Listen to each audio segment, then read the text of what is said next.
Hey everybody, David the Everman here, and I just felt led to discuss something today. I was driving. I'm actually on my lunch break, and I was driving around, thinking about some of the things that's happened the last couple of days. Last night I was watching the news, um, and I was thinking about some of the protests and then a little bit of the violence or the looting, really rioting that's been going on in some places.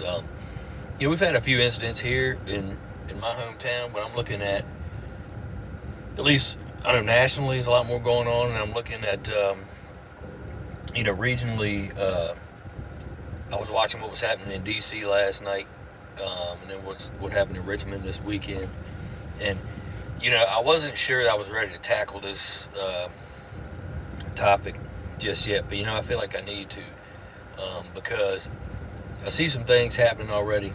I saw it this weekend on social media, and how there are people out there that their whole goal is to change the narrative of what's happening here. And what I want to say to all of you out there is, please do not confuse the protesters you see during the daytime with the rioters and the looters you see at night. Are there a few of the same people? Sure, probably. But by and large, these are two separate groups of people. And I believe, and the evidence is showing, that there's a lot of fringe groups on both sides of the political spectrum that are trying to influence what's going on. And unfortunately, it's working in a lot of cases. I see people on Facebook and Instagram, wherever, or Twitter, whatever, social media, talking about how they support the peaceful protest, but then they lose all credibility when they loot and riot or whatever. Well, I'm telling you, they're not the same people.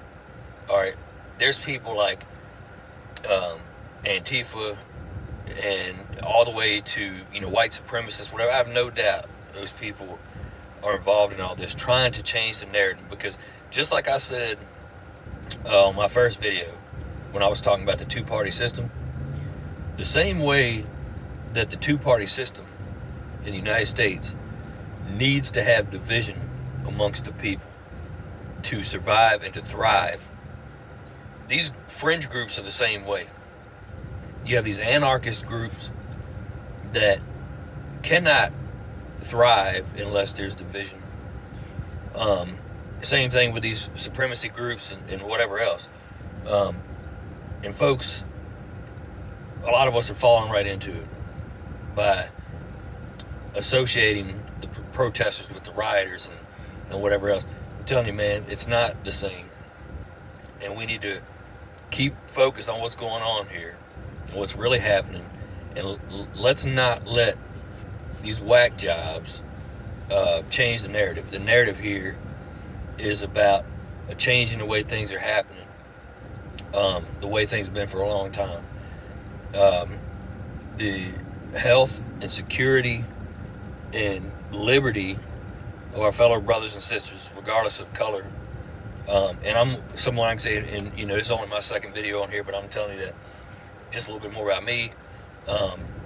I'm proud to say I'm an all-American mutt, right? I have so many different types of bloodlines in my family, and I'm proud of that. And I feel like only a place in America is that possible, to have such a depth of genealogy and lineage and things like that. So I'm proud of that, and I think that let's not forget what's going on here, okay? And what I love seeing, there's a lot of good things happening, folks.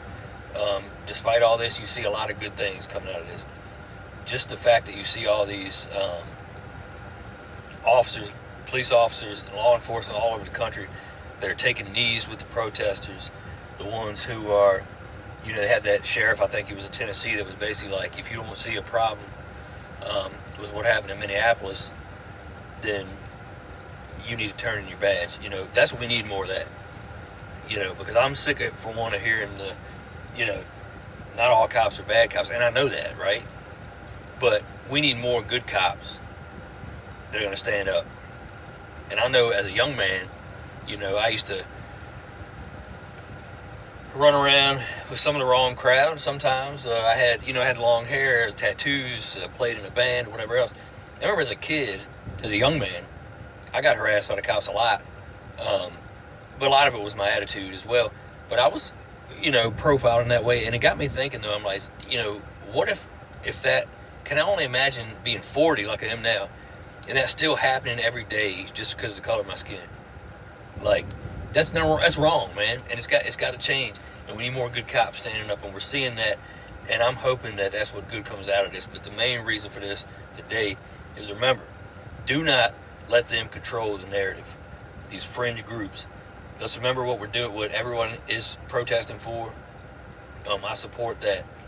And you know what? Until every one of our brothers and sisters has the same liberty as everyone else, then the work is not done. And